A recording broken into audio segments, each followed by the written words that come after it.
ప్రవాసులు 5వ భాగం. 4వ భాగంలో గిరీష్, అర్చన విలియమ్స్ ఫామ్ హౌస్ చూడ్డానికి వెళ్తారు. అక్కడ విలియమ్స్ ప్రవర్తన అర్చనకు నచ్చదు. తిరిగి అంతా వెనుతిరిగి వచ్చేస్తారు. కథ కొనసాగుతుంది. కూతురు ఎలాగో ఉంటోందని మొదట పసిగట్టింది సుధే. ఎంతో ఉత్సాహంగా ఫామ్ హౌస్ చూసొస్తానని వెళ్ళిన మనిషి ఆ ఉత్సాహమంతా పోగొట్టుకుని ఉసూరుమంటూ తిరిగొచ్చిందని తెలిసినా ప్రయాణం బడలికలే అని సరిపెట్టుకుంది. ఆ తరువాత వారం రోజులు కాలేజీ చదువు తప్ప క్లబ్బులు వ్యాపకాలు పెట్టుకోకపోవడం కాస్త ఆశ్చర్యమే అనిపించినా ప్రత్యేకం ఏమీ అడగాలనిపించలేదు. అవాళ ఒక ఫ్యామిలీ ఫ్రెండ్ ఇంటికి వెళ్తూ కూతుర్ని వస్తావా అని అడిగింది సుధా. ఆ పిల్ల డల్గా ఒక్కతి ఇంట్లో ఉండిపోవడం ఎందుకని. నేను క్లబ్బుకు వెళ్తానివాళ అంది అర్చన. సుధకి నవ్వొచ్చింది. ప్రణయ కలహం లాంటిది చిన్న తగువు ఏదైనా వచ్చిందేమో, అందుకే ఈ వారం రోజులు అతన్ని కలుసుకోవటానికి వెళ్ళలేదు అనుకుంది. మరి ఈ అమ్మాయి వెళ్ళనప్పుడు అతనైనా వచ్చి పలకరించలేదని కాస్త ఉడుకుమొత్తనం లాంటిదొచ్చినా పోనీ తన కూతురైనా సర్దుకుపోవటానికి ప్రయత్నిస్తోందని సరిపెట్టుకుంది. ఎప్పటి అలవాటు ప్రకారం అందరూ డూప్లికేట్ తాళాలు తీసుకుని తలో దారి వెళ్ళిపోయారు. పాపం అతను అప్పుడే తన తప్పొప్పుకొని సారీ చెప్పేశాడుగా. నేను మామూలుగా వెళ్ళి క్లబ్లో అతన్ని చూడాల్సింది. వారం రోజులు కనిపించలేదని ఏమనుకుంటున్నాడో. పోనీ అతనైనా రావచ్చు కదా మా ఇంటికి. తను అపాలజీ ఇచ్చినా నేను ముభావంగా ఉండిపోయానని అతనికి కోపం వచ్చిందేమో. అంతే కదా మరి. అయినా నేనెందుకు అలా చేశాను? పోనీ నేను వెళ్ళకపోయినా అతనెందుకు రాలేదు? నేనే వెళ్ళి బ్రతిమాలుకోవాలనా అనుకుంటూ క్లబ్బు ఆవరణలో అడుగు పెడుతూనే అర్చన కళ్ళు ఆత్రంగా విలియమ్స్ కోసం చుట్టూ కలియ చూశాయి. అతనెక్కడా కనిపించలేదు. అతనికి స్విమ్మింగ్ అంటే ప్రాణం. బహుశా అక్కడే ఉంటాడు అనుకుంటూ అటు నడక సాగించింది. అయితే ఆ అమ్మాయి అంత దూరం వెళ్ళనక్కర్లేకుండానే మధ్యలో పార్కులోనే కనిపించాడు విలియమ్స్. గుబురుగా ఉన్న చెట్టు కింద కూర్చుని ఉన్న అతన్ని దూరం నుండి గుర్తుపట్టింది అర్చన. అక్కడి నుంచే సంతోషంగా విలియమ్స్ అని ఒక్క కేక పెట్టి చెయ్యి ఊపింది. ఆ కేకకి తుళ్ళి పడినట్లు తలెత్తి చూశాడు విలియమ్స్. యాంత్రికంగా చెయ్యెత్తి ఊపుతూ విష్ చేశాడు. అంతేకాని అతని ముఖంలో ఆమె ఆశించిన సంతోషపు ఛాయలు లేవు. ఆమె ఆశించినట్లు ఆమెను చూడగానే అతను లేచి ఎదురు రానూ లేదు. అతనికి ఇంకా నా మీద కోపం పోలేదు కాబోలనుకుంటూ దగ్గరికొచ్చింది. అప్పుడు కానీ అతని పక్కన మరో యువతి ఉన్న విషయం అర్చనకి తెలియలేదు. వాళ్ళిద్దరి సాన్నిహిత్యం, వాళ్ళు తనని చూసి అదొకలా ఇబ్బందిగా ముఖాలు మార్చుకోవటం చూడగానే అర్చనకి అంతా అర్థమైపోయింది. ఆమె వెనుదిరిగి వచ్చేయబోతుంటే విలియమ్స్ లేచి డోరతిని పరిచయం చేశాడు. ముళ్ల మీద ఉన్నట్లే ఉన్న మర్యాదకి అక్కడ కాసేపు నిలబడి వాళ్లతో ఏదో మాట్లాడి ఇంటికొచ్చేసింది. దారిలో ఏడిస్తే బాగుండదని ఎలాగో నిగ్రహించుకుంటూ వచ్చిన దుఃఖం తాళం తెరిచి లోపల అడుగుపెట్టి పక్క మీద వాలిపోయాక మాత్రం మరి ఆగలేదు. ఎందుకిలా చేశాడు? నన్ను గాఢంగా ప్రేమించానని, నేనే తన ప్రాణాన్నని అన్ని కబుర్లు చెప్పిన విలియమ్స్ ఎందుకలా చేశాడు? వారం రోజులు నేను కనిపించలేదనా? లేకపోతే అడిగిన వెంటనే తన కోరిక తీర్చలేదనా? ఎందుకని? అయితే అవి అంత పెద్ద కారణాలా? మరి అంత సెంటిమెంటల్గా చాదస్తంగా ఆలోచించే నాతో అతనికి సరిపడదనుకున్నాడా? లేకపోతే ఒకవేళ నేను అతని కోరిక తీర్చినా కూడా ఇలాగే చేసేవాడా? అది వరకు అతను స్నేహం చేసి వదిలేసిన అమ్మాయిలలో నేను జమ అయిపోయేదాన్నా? ఆలోచిస్తున్న అర్చన ఒళ్ళు జలధరించింది. ఒకవేళ అలా జరిగి ఉంటే నా గతి ఏమయ్యేది? ఇక్కడ అది ఎంత తప్పుగా భావించరని నాకు తెలుసు. కానీ అలా సరిపెట్టుకోవడానికి నా మనసెందుకు అంగీకరించటం లేదు? మరి నేనేమైపోయేదాన్ని? జీవితమంతా అశాంతితో కుమిలిపోయేదాన్ని, అంతేనా? మరి ఇక్కడే ఉండిపోయి ఇక్కడి వ్యక్తినే పెళ్లి చేసుకొని ఇక్కడి వాళ్లలో ఒక మనిషిగా కలిసిపోవాలనుకుంటున్న నేను వీళ్ళ అభిప్రాయాలని గౌరవించకపోతే ఎలా? నేను కూడా వాళ్లలాగే అది నా వల్ల కాదు. విలియమ్స్ ఎలాంటివాడో తెలుసుకోకుండా అతనితో స్నేహం చేయటమే తన తప్పు. అదివరకెన్నడూ గర్ల్ ఫ్రెండ్ అన్నది ఎరగక తనే మొదటి స్నేహితురాలు అయ్యే వ్యక్తి ఎవరైనా దొరికితే అప్పుడు మాత్రం తను మొదట స్నేహితురాలు కావచ్చునే కానీ తానే చివరి వరకు అతని అభిమానాన్ని పెంచుకోగలదనే గ్యారంటీ ఏముంది? ఇంత చంచల స్వభావాలతో తనకి పొత్తు కుదరదు. మరి ఈ విషయాలన్నీ తను మొదట ఆలోచించుకోవద్దా? ఆలోచన వేరు, అనుభవంలోకి వచ్చేసరికి కలిగే తెలివి వేరు. కాలింగ్ బెల్ వినిపించి గబుక్కున లేచి కళ్ళు తుడుచుకుని వెళ్ళి తలుపు తీసింది అర్చన. ఎదురుగా తల్లి తండ్రి నిలబడున్నారు. మాకన్నా త్వరగానే వచ్చేసావే అని అడగాలనుకున్న సుధా కూతురి ముఖం చూసి గతుక్కుమంది. అలా ఉన్నావేం అని అడగటానికి కూడా అది సమయం కాదన్నట్లు ఊరుకుంది. ఆ పిల్ల తనంతట తనే ఏదైనా చెప్తుందనుకుంది. కానీ మర్నాడు మధ్యాహ్నం దాకా ఆ పిల్ల అలాంటి ప్రయత్నం ఏమీ చెయ్యనూ లేదు. నిజానికి అలాంటి అవకాశం రానూ లేదు. అవాళ సుధ ఆఫీసు నుండి వచ్చేసరికి అర్చన కాలేజీ నుండి వచ్చింది. తనని చూసి తెల్లబోతున్న తల్లితో, మమ్మీ నీతో మాట్లాడాలని కాలేజీలో పర్మిషన్ అడిగి త్వరగా వచ్చేశాను. డాడీ గిరీష్ ఉండగా చెప్పలేకపోయాను అంది. నిన్న నీ ముఖం చూస్తూనే అనుకున్నాను ఏదో జరిగిందని. ఏమిటది చెప్పు అంది సుధ అనునయంగా. ఇవాళ సాయంకాలం అయినా కూతుర్ని ఒక్కదానిని అలా ఎక్కడికైనా తీసుకువెళ్ళి ఆ విషయం అడగాలని ఆమె ఆరాటపడుతూనే ఉంది. నువ్వు డాడీ ఇండియాకు తిరిగి వెళ్ళాలనుకున్నారుగా, ఎప్పుడు వెళ్తారు? సుధ ఆ ప్రశ్న అర్థం కానట్లు చూస్తూ ఉండిపోయింది. మీతో నేను వచ్చేస్తాను, డాడీతో చెప్పు. అసలేం జరిగింది తల్లి, స్పష్టంగా చెప్పు అంటూ కూతుర్ని బుజ్జగించింది సుధ.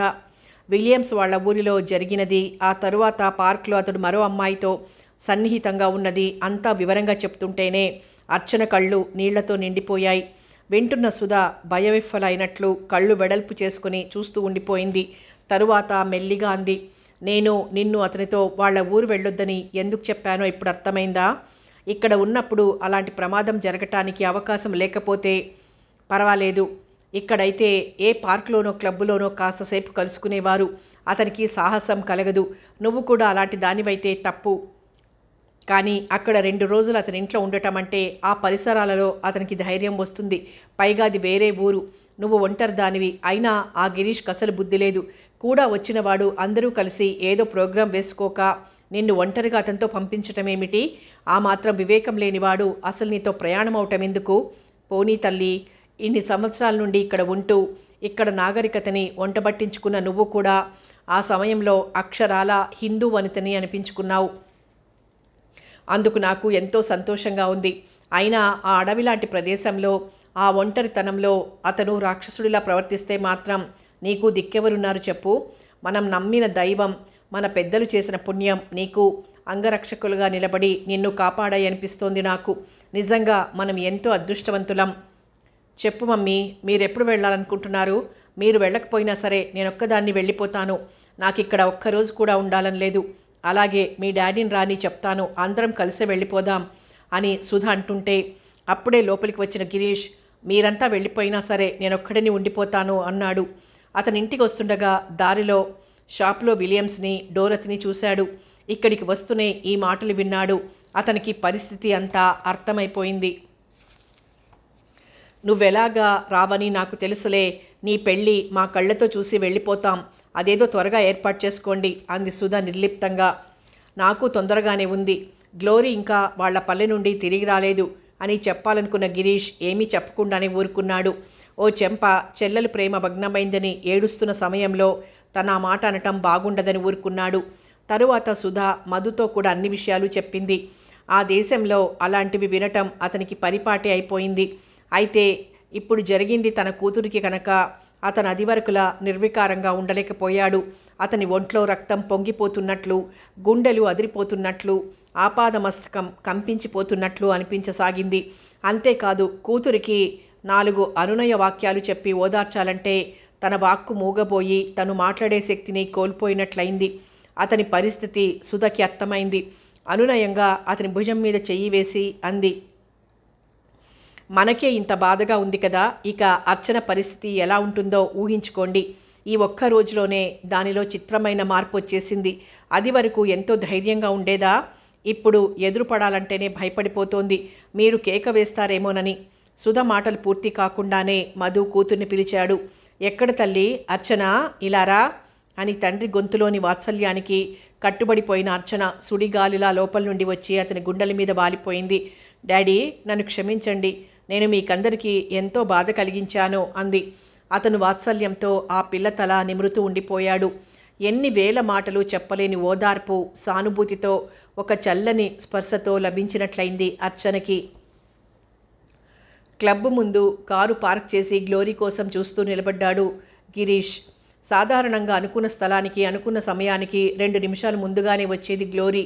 ఇవాళ ఇంకా ఎందుకు రాలేదో అనుకుంటూ అటు ఇటు చూస్తూ నిలబడ్డాడు.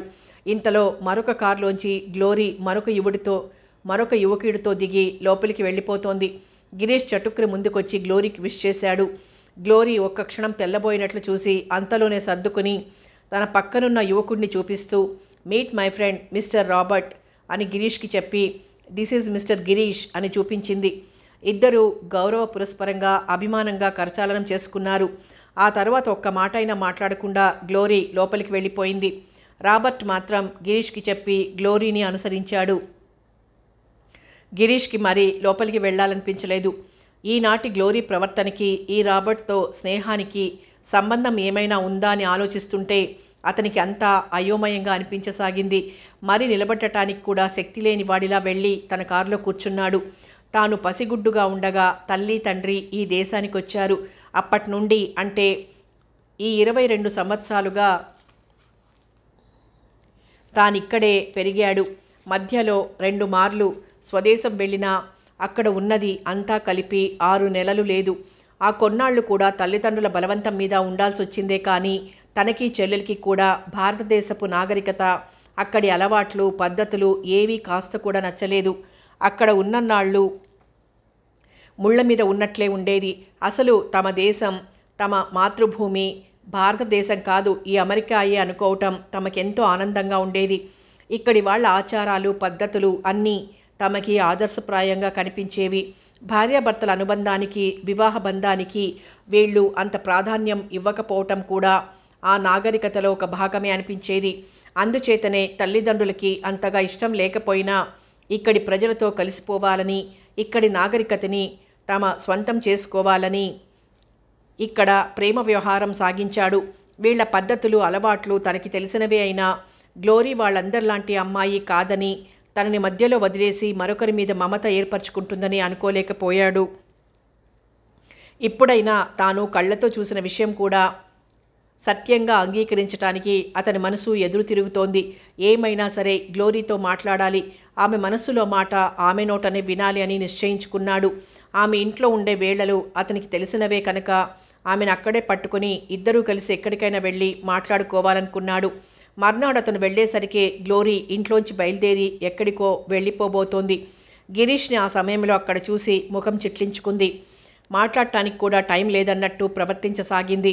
గ్లోరీ, ప్లీజ్ ఒక్క 10 నిమిషాలు నీతో మాట్లాడాలి, అలా ఆ రెస్టారెంట్కి వెళ్దాంరా అని బ్రతిమలాడుతున్నాడు గిరీష్. గ్లోరీ అయిష్టంగానే వచ్చి అతని కారులో కూర్చుంది. ఇద్దరు రెస్టారెంట్ దగ్గర కారాపి లోపలికి వెళ్ళి ఒక మూలగా కూర్చున్నారు. గిరీష్కి తిండి తినాలి అన్న కోరిక చచ్చిపోయినట్లుంది. మర్యాదకి గ్లోరీని అడిగాడు. ఆమె కూడా ఏమీ వద్దంది. ఇద్దరికీ కాఫీ ఆర్డర్ చేశాడు. నిన్న అలా ప్రవర్తించటంలో నీ ఉద్దేశం ఏమిటి గ్లోరీ? కాఫీ సిప్ చేస్తూ అడిగాడు. నువ్వింత ఫూల్వా అన్నట్లు చూసింది ఆమె అతని వైపు. నీకింకా అర్థం కాలేదా అంది తర్వాత. ఇన్ని సంవత్సరాలుగా అక్కడ పెరిగిన అతనికి అది అర్థం కావటం కష్టం కాలేదు. కానీ తనకది అన్వయించుకోవటానికి మాత్రం అతని మనసు అంగీకరించటం లేదు. అయితే ఇన్ని రోజుల స్నేహం, చెప్పుకున్న కబుర్లు, కన్న కలలు అన్నీ మర్చిపోవలసిందేనా? గొంతు ఎలాగో అయిపోతుండగా అడిగాడు. గ్లోరీ జాలిగా అతని చెయ్యి నొక్కింది. యూ సెంటిమెంటల్ ఫూల్, మీ భారతీయులతో ఇదే గొడవ. ఇదే మా అమెరికన్ అబ్బాయి అయి ఉంటే నేను ఇలా మరొకరితో డేటింగ్ మొదలుపెట్టినందుకు కాస్తైనా బాధపడేవాడు కాదు. నవ్వుతూ నాకు వీడ్కోలిచ్చేవాడు. అసలు నేను ఇంత స్పష్టంగా చెప్పాల్సిన అవసరమే లేకపోయేది. నన్ను మరో బాయ్ ఫ్రెండ్తో చూడగానే పరిస్థితి అర్థం చేసుకుని తానే దూరంగా తొలగిపోయేవాడు. నువ్వేమో ఇలా పట్టుకుని పాకులాడుతున్నావు. అతని పట్ల జాలితో మొదట ప్రారంభమైన ఆమె గొంతులో క్రమంగా విసుగుదల వ్యక్తం కాసాగింది. అది చూస్తుంటే గిరీష్కి బాధ అనిపించింది. ఇలాంటి మనిషి కోసం తాను పాకులాడటం తన తప్పే అనిపించింది. కానీ ఏదో బంధం నైతికంగా తనని ఆమెతో కట్టి పడవేసింది అనుకోవటం వల్లనే తాను ఆమెను కలుసుకున్నాడు. మరి నేను తండ్రిని కాబోతున్నానని చెప్పావు అన్నాడు గ్లోరీ ముఖం వంక చూస్తూ. అతని అమాయకత్వానికి తెలివిక తక్కువతనాన్ని చూస్తుంటే విరగబడి నవ్వాలనిపించింది గ్లోరీకి. కానీ ఇంకా ఏడిపిద్దామన్నట్లు గంభీరంగా ముఖం మార్చుకుని కాబోటం లేదు అంది. అంటే అయోమయంగా అడిగాడు గిరీష్. ఈసారి మాత్రం ఆపుకోలేక పకాలను నవ్వింది గ్లోరీ. చెప్పు గ్లోరీ, నవ్వులాటకి ఇది సమయం కాదు. నేను సీరియస్గా అడుగుతున్నాను, చెప్పు. అవాళ్ళ మరి నాతో అలా ఎందుకు చెప్పావు? అది అబద్ధమా? ఇది అబద్ధమా? చెప్పు అన్నాడు గట్టిగా ఆమె చెయ్యి పట్టుకొని. అది ఇది రెండూ కూడా నిజమే. గ్లోరీ ముఖం చూస్తుంటే ఆమె తనతో హాస్యమాడుతోంది అనుకోలేకపోయాడు. అతని పరిస్థితి అంతా అర్థమైపోతున్నట్లుగా ఉంది. అంటే మనసులో ఆలోచన మాట రూపంలో అతనికి తెలియకుండానే బయటికి వచ్చేసింది. అదోలా నవ్వింది గ్లోరీ. ప్రతి విషయం నా నోటితో చెప్పాల్సిందే తప్ప నువ్వు ఏదీ ఊహించుకోలేవు. మొన్నొక రోజున నేను ఆసుపత్రికి వెళ్తున్నానని చెప్పాను. మరి ఎందుకు అనుకున్నావు? అబార్షన్ చేయించుకోవటానికే. తర్వాత రెస్ట్ కోసం మా ఊరు వెళ్తున్నానని కూడా చెప్పలేదా? చాచిపెట్టి చెంపదెబ్బ కొట్టినట్లయింది గిరీష్కి. అసలు తను వింటున్నది నిజం అవునో కాదో అన్న అనుమానంతో పాటు అదంతా అబద్ధం అని ఒక్కసారి గ్లోరీ చెప్తే బాగుండును అనిపించింది. ఆశగా బేలగా ఆ పిల్లవంక చూశాడు. గ్లోరీ కళ్ళు పెదవులు విజయ్ గర్వంతో అదోలా మెరిసిపోతున్నాయి. నేను మనసులో అనుకున్నదే నువ్వు పైకి చెప్పావు. అది విని నేను ఇంత అప్సెట్ అవటం ఏమిటి అనుకున్నాడు. తను గ్లోరీని పెళ్లి చేసుకోవటం మొదట తల్లికి తండ్రికి అంత ఇష్టం లేకపోయినా చివరికి అంగీకరించారు. అంతేకాదు సాధ్యమైనంత త్వరలో ఆ పెళ్లి తంతు ముగించుకొని భార్యాభర్తలుగా కాపురం స్థిరపరచుకోమని సలహా కూడా ఇచ్చారు. తన చదువు పూర్తి కావాలి, పెద్ద ఉద్యోగం రావాలి అని తనే కొన్నాళ్లు వాయిదా వేశాడు. సరే, పరీక్షలై రిజల్ట్స్ రాగానే మంచి ఉద్యోగం దొరికింది. ఇక తనకేమీ అభ్యంతరం ఉండదు అనుకున్నాడు. కానీ గ్లోరీ మాత్రం తనలా తొందరపడలేదు వివాహానికి. అయితే అన్ని రోజులు తాము కేవలం స్నేహితులుగానే మాత్రం కాలం గడపలేదు. తమ పరిచయమైన దగ్గర నుండి తన నిగ్రహాన్ని చెడగొట్టి తనలో కోర్కెలు రేపి తనకి కాంక్ష కలిగేలా చేసింది గ్లోరీ. వివాహం కాకుండానే ఇది తప్పు కదా అని తనను తానే ప్రశ్నించుకొని ఆమెకు దూరంగా ఉండటానికే ప్రయత్నించేవాడు తను. నాకు అలాంటి అభ్యంతరం ఏమీ లేనప్పుడు నువ్వేమిటిలా భయపడుతున్నావు పిరికివాడిలా అని మరింత హేళన చేసేది గ్లోరీ. తనలో పౌరుషం తలెత్తి అమాంతం పిల్లని కౌగిల్లోకి తీసుకొని తాను పిరికివాడు కాదని నిరూపించాలనిపించేది. కానీ అయితే ఈ దేశంలో అందరూ ఇంతేనా అని అడిగాడు. మనసెందుకో సంకోచిస్తుంటే తన సంశయం బెదురు చూస్తూ అదోలా నవ్వుతూ అంది గ్లోరీ. అలా చెప్పలేం. అది వారి వారి మనోనిబ్బరం మీద ఆధారపడి ఉంటుంది. కానీ నాకంత నిగ్రహం లేదు. అయినా అంత కష్టపడి కోరికలు చంపుకోవాల్సిన అవసరం కూడా నాకు లేదు. ఇందులో నాకేమీ తప్పు కనిపించటం లేదు. నిస్సంకోచంగా నిర్భీతిగా ఆ అమ్మాయి అలా మాట్లాడుతుంటే గిరీష్ మొదట తెల్లబోయాడు. ఆ తరువాత తల్లి చెప్పిన కథలు, నీతి సూత్రాలు, ముఖ్యంగా తాతగారు పిల్లల మీది మమకారం చంపుకోలేక మళ్ళీ పెళ్లి చేసుకోకుండా ఉండిపోయిన విషయం అన్నీ గుర్తుకొచ్చాయి. కర్తవ్య నిష్ఠత, ఇంద్రియ నిగ్రహంతో యవ్వనమంతా ఒకలాంటి దీక్షతో గడిపిన తాతగారి వంశానికి వారసుడిని నేను.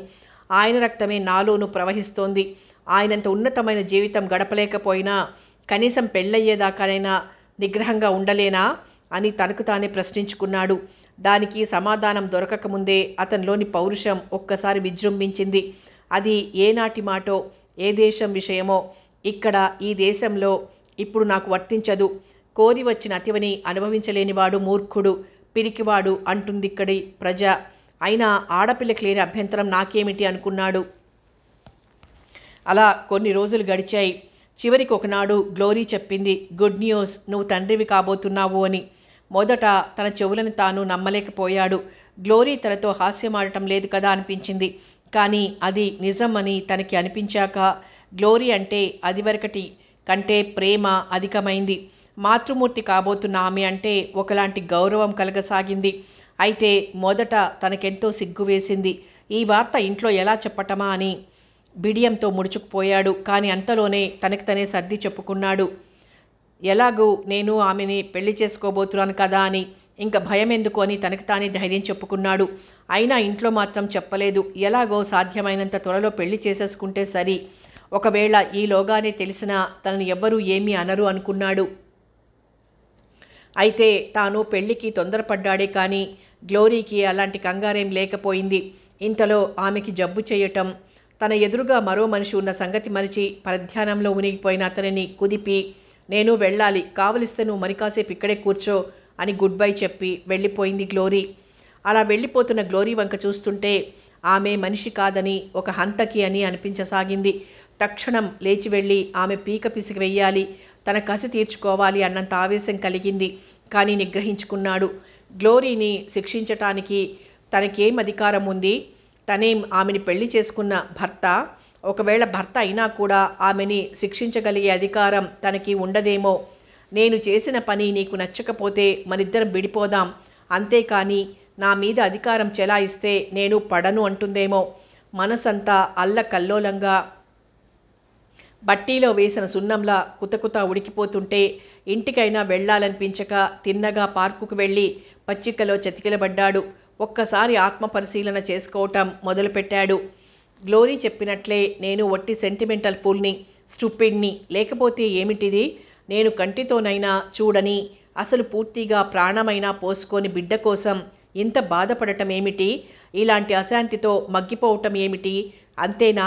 నేను కంటితో చూస్తేనే బిడ్డ మీద నాకు మమకారం కలగాల? తన అస్తిత్వానికి కారణమైన నేను తన ఈ భూమి మీద జన్మించి వృద్ధిలోకి రావాలని కోరుకోవటం సహజం కాదా? అది నా కోరిక కాదు, నైతికమైన బాధ్యత, ఒక పవిత్రమైన కర్తవ్యం. కానీ గ్లోరీకి అది కాస్త కూడా బాధగా లేదేమిటి? ఈ ఉద్దేశం మనసులో పెట్టుకునే నాతో పెళ్లికి వాయిదా వేస్తూ వచ్చిందా? తనకిదంతా ఒక తమాషాగా, కేవలం ఒక సరదాగా అనిపించిందా? కానీ నేను అలా అనుకోలేను. కారణం ఏమిటి?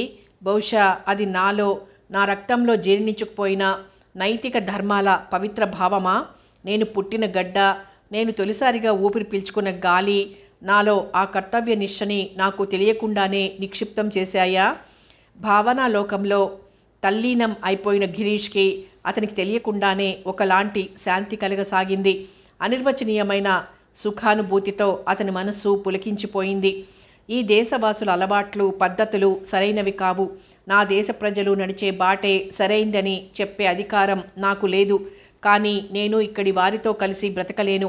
ఎన్ని సంవత్సరాలు ఇక్కడ పెరిగినా నాలో, నా రక్తంలో ఆ ప్రత్యేకత నిలుష్ఠితం కాలేదు. అది నా ఒక్కడి అనుభవమే కాదు, నా చెల్లెలు కూడా ఇక్కడ ఉండలేకపోతోంది. ఇక్కడ ఉంటే ఈ ఊరిలోనే ఉండాలనేముంది? మరో ఊరిలో మరో మగవ సమక్షంలో నాకు శాంతి దొరుకుతుందేమో. ఉలిక్కిపడ్డాడు గిరీష్. నేనేం ఆలోచిస్తున్నాను? ఎన్ని సంవత్సరాలు ఇక్కడ ఉండిపోయినా నా స్వంతం చేసుకోలేని సంస్కృతిలో బలవంతాన తలదూర్చాలనా? అలా ఎన్నటికీ చెయ్యలేను. తలపు మాత్రం చేతనే నాకు శాంతి ప్రసాదించిన నా మాతృదేశమే, దేశపు సంస్కృతే నన్ను పునరుద్ధరించగలవు అనుకుంటూ లేచి ఇంటి ముఖం పట్టాడు.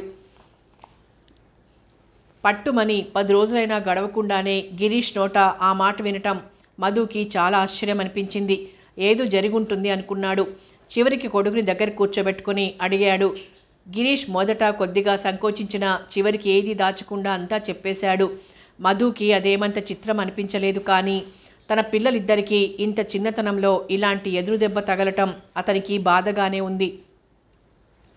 అయితే తమ దేశస్థులకి ఇలాంటి అనుభవాలు అంత పరిపాటి కాదు కనుక తామింతగా ఈ విషయాన్ని గురించి ఆలోచిస్తున్నారు. కానీ ఇక్కడి వాళ్ళైన గ్లోరీ, విలియమ్స్లు దీనిని అతి తేలిగ్గా తీసుకుంటారు అనుకున్నాడు. తన పిల్లలు చిన్నవాళ్ళని తామనుకుంటున్నారు. కానీ ఇంతకన్నా చిన్న వయసులోనే ఇలాంటి ఎన్నో అనుభవాలతో డక్కామొక్కేలు తిన్నవారుంటారు ఇక్కడ అనిపించింది అతనికి. ఏదైనా ఒక విషయానికి మాత్రం అతనికి సంతోషంగా ఉంది. అమ్మాయి అర్చన పూర్తిగా పతనమైపోకుండా కళ్ళు తెరిచింది. గిరీష్ చేసింది తప్పే అయినా వాడు నిజాయితీగా ఉండాలనుకున్నా ఆ అమ్మాయే తన మనసు మార్చుకుంది కనుక, అందుకు ఆమె రవంతైనా బాధపడటం లేదు కనుక తను కొడుకుని మందలించాల్సిన అవసరం లేదు. ఇద్దరూ చెరో అనుభవంతోనూ మనసు విరుచుకొని స్వదేశానికి వెళ్ళిపోదామంటున్నారు. అది కొంత నయమే. వాళ్లకే కాదు, తనకి సుధకి కూడా ఇక్కడి జీవితంతో, ఈ నాగరికతతో విసుగు పుట్టింది. ఇక సాధ్యమైనంత త్వరలో వెళ్ళిపోవటం ఉత్తమం. పిల్లలు పెళ్ళిళ్ళు చేసుకొని ఇక్కడే ఉండిపోతే తామిద్దరూ మాత్రమే తిరిగి వెళ్లాల్సి వస్తుందనుకున్నారు. కానీ ఇప్పుడు అందరూ కలిసి వెళ్ళిపోవచ్చు అనుకున్నాడు. ఆ కుటుంబం తిరుగు ప్రయాణానికి అన్ని ఏర్పాట్లు చేసుకుంటున్న సమయంలో నిరంజనం దగ్గర నుండి ఉత్తరం వచ్చింది. ఎప్పుడూ మామూలుగా వచ్చే క్షేమ సమాచారాలతో పాటు మరో విశేషం కూడా ఉంది అందులో. నాకు ఇక ఈ ప్రాపంచిక జీవితం మీద విసుగు పుట్టింది. అందుకే అక్కడ పని మానేసి ఇక్కడికి వచ్చాను. ఈ ఆశ్రమంలో పారమార్థిక చింతనతో నా శేష జీవితం గడపదలుచుకున్నాను అంటూ ఆ కొత్త అడ్రస్ ఇచ్చాడు నిరంజనం. తండ్రికి ఈనాడే కాదు, ఐహిక భోగాల మీద, వాంఛల మీద ఏనాడో విరక్తి పుట్టింది అని మధుకి తెలుసు. కాకపోతే ఇన్ని సంవత్సరాలు ఒంట్లో శక్తి ఉంది కనుక ఏదో వ్యాపకం పెట్టుకున్నారు. ఉద్యోగం పురుష లక్షణం అన్నట్లుగా ఏదో సంపాదించారు. ఇక ఇప్పుడు బహుశా ఆ ఓపిక పోయి ఉంటుంది. నేను క్రితంసారి వెళ్ళినప్పుడే చాలా నీరసంగా ఉన్నారు. అందుకే ఇక పని మీద దృష్టి నిలపడం సాధ్యం కాలేదేమో. ఆ మాట పైకి చెప్తే ఇంత దూరాన ఉన్న నేను తక్షణం ఏమీ చెయ్యలేకపోయినా వసంత ఊరుకోదు, తన దగ్గరికి వచ్చి ఉండకపోతే. అందుకే ప్రాపంచిక జీవితానికి దూరంగా ఆశ్రమంలో పారమార్థిక చింతనతో కాలం వెళ్ళబుచ్చుతానని రాశారు. పారమార్థిక చింతనకి ప్రత్యేకం ఆశ్రమంలో ఉండటం ఎందుకు? మనం ఎక్కడ ఉన్నా దైవధ్యానం చేసుకోవచ్చు. అయినా ఈ అడ్రస్ బట్టి చూస్తుంటే ఈ ఆశ్రమం సాధు సన్యాసులు భగవద్భక్తులు ఉండే ఆశ్రమంలా కనిపించడం లేదు అనుకున్నాడు మధు. అలా అనుకుంటుంటేనే అతని కళ్ళల్లో నీళ్లు చేరాయి. అన్నవారు ఎవరూ లేక, వృద్ధాప్యంలో రోగం వచ్చినా రుష్టు వచ్చినా చేసేవారు లేక ఒంటరిగా మిగిలిపోయిన వారికి ఆశ్రయం ఇచ్చే ఆశ్రమంలో నాన్నగారు చేరిపోయారంటే అందుకు కారణం నేనే. నేను ఏనాడో అక్కడికి వెళ్ళుండాల్సింది అనుకున్నాడు. నేను ఉండి కూడా ఆయన ఎవరూ లేనివారైపోయారు అనుకుంటూనే అతనికి తండ్రి అక్కడికి వెళ్ళి ఉండటానికి వసంతైనా అతనికి తండ్రి అక్కడికి వెళ్ళి ఉండటానికి వసంతైనా అభ్యంతరం పెట్టలేదా అన్న అనుమానం వచ్చింది. వెంటనే అతనికి దొరికిన సమాధానం ఒక్కటే. ఒకనాడు ఆయన ఆంతర్యంలో అయిన గాయం ఇంతవరకు మానలేదు. పైకి అందరితోనూ మామూలుగా మాట్లాడుతున్నా ఆయన ఇంతవరకు మామూలు మనిషి కాలేదు. మేమంతా అక్కడికి వెళ్ళాకైనా ఆయన మాతో ఉండటానికి అంగీకరిస్తారా అన్నది అనుమానమే అనుకున్నాడు. మధు అక్కడ స్థిమితంగా సర్దుకున్నాక ఒక కారు అవి కొనుక్కున్నదే కాకుండా పిల్లలు పెద్దవాళ్ళయ్యాక వాళ్ళు కాలేజీకి వెళ్ళటానికి దానికి ఉంటుందని మరో కారు కూడా కొన్నారు.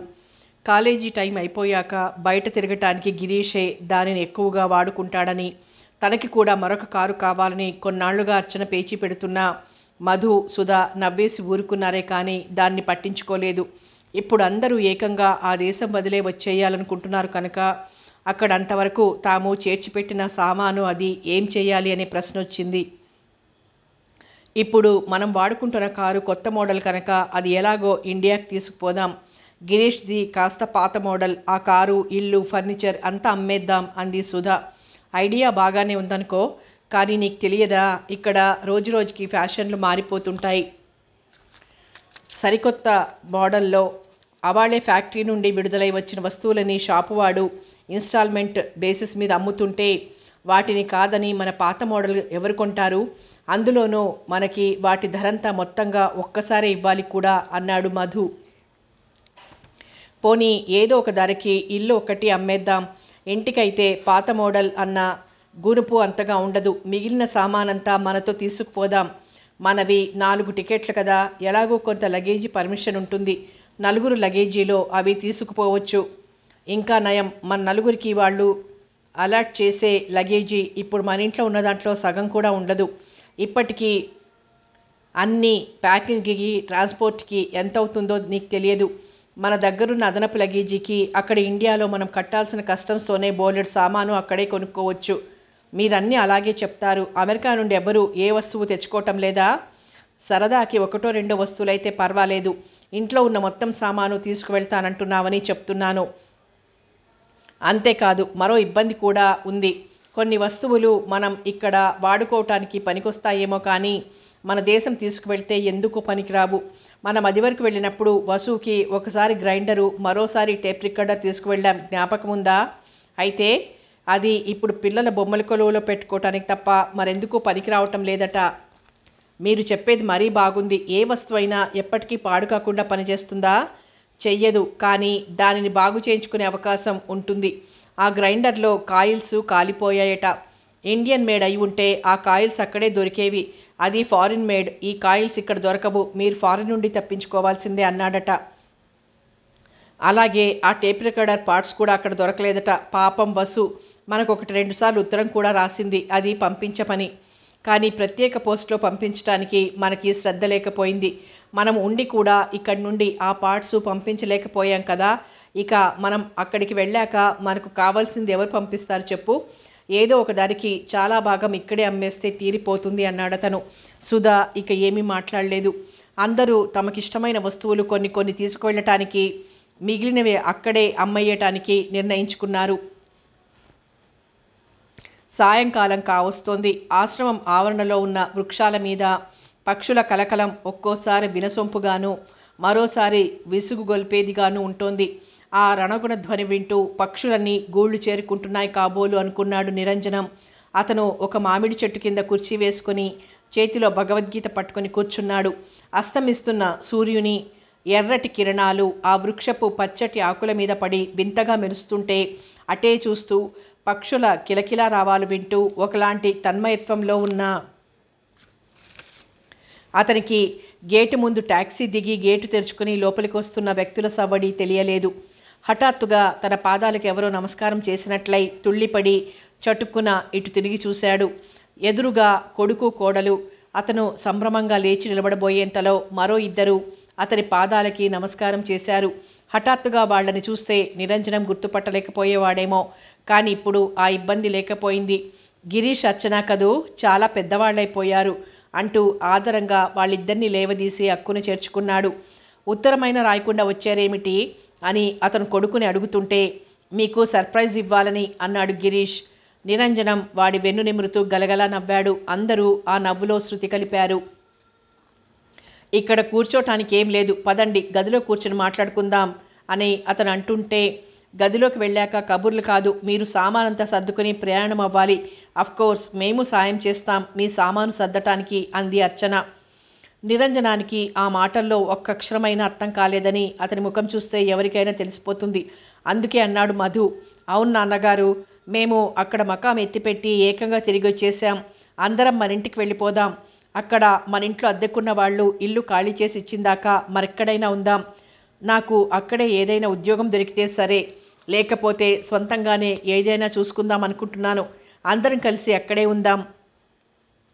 ఏమిటిది మధు, అక్కడంత మంచి ఉద్యోగం వదులుకొని పల్లె పట్నము కాని మన ఊరికి రావటం ఏమిటి? ఫారిన్ యూనివర్సిటీ డాక్టరేట్ తెచ్చుకొని అక్కడ ఏదో చెయ్యాలనుకోవటం ఏమిటి? అయిష్టంగా అన్నాడు నిరంజనం. ఇంజనీరింగ్ పాస్ అయిన మీ మనవడు అక్కడ చిన్న ఇండస్ట్రీ లాంటిది ఏదైనా పెట్టాలనుకుంటున్నాడు. నేను అక్కడే ఉండాలనుకుంటున్నాను. అయినా అవన్నీ తర్వాత చూసుకుందాం. ముందు మీరు ఇక్కడి నుండి ప్రయాణం అవ్వండి. మిమ్మల్ని అందరినీ చూశాను, దగ్గరలోనే ఉంటాను కనుక ఒకరినొకరు తరచూ కలుసుకుంటూ ఉండవచ్చు. నేను ఇక్కడే ఉంటాను అని అతనంటూ ఉండగానే చటుక్కున సుధా కలగజేసుకుంది. ఇన్ని సంవత్సరాలైనా మీకు నా మీద కోపం పోలేదా మామయ్య గారు? ఇంతవరకు నన్ను క్షమించనే లేకపోయారా అంది. ఆమె గొంతులోని ఆర్ద్రతకి నిజాయితీకి విస్తుపోతూ అతను ఏదో అనబోతుంటే చటుక్కున అర్చనంది. పిల్లలు ఎన్నో తప్పులు చేస్తారు తాతగారు. పెద్దలు వాటిని క్షమించలేకపోతే ఆ పిల్లలు ఇంకా పెడదారిలోనే పడిపోతారు, కానీ బాగుపడటం అంటూ ఉండదు. వాళ్ళకి సుధా అంతా చెప్పేసింది. అది వరకే, అంతేకాదు ఆ పిల్ల తన అనుభవంతో ఆ మాట అంది. మనవరాలి వివేకానికి ముగ్ధుడైపోతూ, నువ్వు ఇంకా ఇంగ్లీష్లో మాట్లాడకూడదు, అంటే అంతర్జాతీయ భాషగా ఇంగ్లీషు రావాల్సిందే, కానీ మన మాతృభాష కూడా బాగా నేర్చుకోవాలి అంటూ వాత్సల్యంగా ఆమె తల నిమిరాడు. సంవత్సరాల తరబడి అక్కడ ఉండిపోయాం కదా, మరి ఇదిగో ఇప్పుడు మాతృభాష బాగా నేర్చుకుంటాం అన్నాడు గిరీష్. నా మాటకి మీరు ఏమీ చెప్పనే లేదు అంది సుధా. చెప్దామనుకుంటుండగానే వీళ్ళు మధ్యలో వచ్చారు. నాకు నీ మీద కోపం ఎప్పుడూ లేదు, అదంతా నేనప్పుడే మర్చిపోయాను. ఇంకా నువ్వు అదే తలుచుకుని బాధపడుతున్నావా? అదే నిజమైతే మాతో ఉండటానికి మీకు అభ్యంతరం ఏమిటి అంది సుధా. ఇక్కడైతే భగవద్ధ్యానం చేసుకోవటానికి నాకు అనుకూలంగా ఉంటుంది అని అతనేదో చెప్పబోతుంటే, మీకు ప్రశాంతంగా ఉండటానికి మా చేతనైనంతా మేము చేస్తాం. మీకు భగవద్ధ్యానం చేసుకోవటానికి అనుకూలమైన వాతావరణం కల్పిస్తాం. అక్కడ మీకు ఎలాంటి లోటు ఉండదు, నా మాట నమ్మండి అంది సుధా. అవును నాన్నగారు, పిల్లలు మనవలు మునిమనవలు అంటూ అందరి మధ్య ఉంటూనే మీరు భగవద్ధ్యానం చేసుకోవాలి, కానీ అందరినీ వదిలి ఒంటరిగా ఉంటానంటే మేమెలా ఊరుకుంటాం? ఇన్ని సంవత్సరాలు దూరంగా ఉండిపోయినందుకే మాకెంతో సిగ్గుగా ఉంది అన్నాడు మధు. మీరు మాతో రానంటే మేమంతా ఇక్కడే ఉండిపోతాం, ఇదే మా ఇల్లు అనుకుంటాం అన్నాడు గిరీష్. ఇంకా మొండిగా పట్టుబడితే బాగుండదని వాళ్ళతో ప్రయాణం అవటానికి నిశ్చయించుకున్నాడు నిరంజనం. అయితే మునిమనవలంటున్నావు పిల్లలకి అని అతను అంటుండగానే, లేదు నాన్నగారు, వాళ్ళ పెళ్ళిళ్ళు మీ చేతి మీదుగా జరగాలి అన్నాడు మధు. వివరాలన్నీ తర్వాత చెప్పొచ్చునని. నిరంజనం వింటున్నది వెనుక ఆస్తి, ఆత్మీయులు ఎవరూ లేని నిరాధారులైన వృద్ధుల కోసం ఏర్పాటైన ఆశ్రమం. ఒక భాగ్యవంతుడు ఏర్పరిచిన ట్రస్టుతో అది నడపబడుతోంది. నిరంజనం ఆ సంస్థకి 10,000 రూపాయలు విరాళం ఇచ్చాడు. అంతేకాదు అవసరమైనప్పుడు తాను అక్కడికి వచ్చి ఉంటానని, తను ఉన్నన్నాళ్ళు తన ఖర్చు తానే భరిస్తానని చెప్పాడు. వాళ్ళందుకు అంగీకరించడమే కాదు, అతను ఉండటానికి కొన్ని ప్రత్యేకమైన ఏర్పాట్లు కూడా చేస్తామన్నారు. తండ్రి నిర్ణయం విన్న వసంత ఏడ్చింది, బ్రతిమాలుకుంది. కానీ అతను నిర్ణయం మార్చుకోలేదు. ఇక్కడ నాకు ప్రత్యేకం ఒక గది అది ఉంది. నువ్వు రావాలనుకున్నప్పుడు వచ్చి చూస్తూ ఉండవచ్చు. నాకు ఇక్కడ ఎంతో ప్రశాంతంగా ఉంటుంది అని కూతురికి నచ్చజెప్పాడు. కానీ సుధ మాటల్ని మాత్రం కాదనలేకపోయాడిప్పుడు. ఆ తర్వాత అందరూ స్వంత ఊరు చేరుకున్నారు. ఇన్ని సంవత్సరాల తరువాత వాళ్ళు తిరిగి వచ్చినందుకు సంతోషిస్తూ వాళ్ళ ఇల్లు వెంటనే ఖాళీ చేసి ఇచ్చారు. అందులో అద్దెకున్న వాళ్ళు. మధుకి అక్కడే కాలేజీలో హెడ్ ఆఫ్ ది డిపార్ట్మెంట్గా ఉద్యోగం దొరికింది. కొన్నాళ్ళు అక్కడ పనిచేసిన తర్వాత కొడుకుకి సహాయంగా ఆ వ్యవహారాలు చూసుకుందాం అనుకున్నాడతను. గిరీష్ అక్కడ చిన్న ఇండస్ట్రీ పెట్టడానికి ప్రయత్నాలు చేస్తున్నాడు. అంతా కలిసి కొద్ది రోజులు ఉండవచ్చునని వాసు వాళ్ళని రమ్మని రాశాడు మధు. వసంత కొడుకు నిరంజన్ని, అర్చనని ఒక దగ్గర చూసినప్పుడు నిరంజన మనసులో ఏదో కొత్త ఆశలు కలుగుతుండేవి. ఒకరోజు కొడుకుని, కోడల్ని, కూతుర్ని, అల్లుడిని అందరినీ దగ్గర కూర్చోబెట్టుకుని ఈ మాట చెప్పాడు. అంతేకాదు అది కేవలం తన సూచన మాత్రమే అని, ఇందులో బలవంతం ఏమీ లేదని, పిల్లల అభిప్రాయం కూడా తెలుసుకోమని చెప్పాడు. వాళ్ళకిష్టమే అనుకుంటాను నాన్న. ఏకంగా గిరీష్కి మీనాక్షిని ఇచ్చి 2 పెళ్ళిళ్ళు చేయొచ్చుగా అంది వసంత సంబరంగా. వద్దమ్మా, అలా ఎదురుబదురుగా మార్చుకోకూడదని మన పెద్దలన్నారు. మనం ఆ సాంప్రదాయాన్నే పాటిద్దాం. గిరీష్కి మీనాక్షికి వేరే సంబంధాలు చూద్దాం అన్నాడు నిరంజనం. అంతా అంగీకరించారు.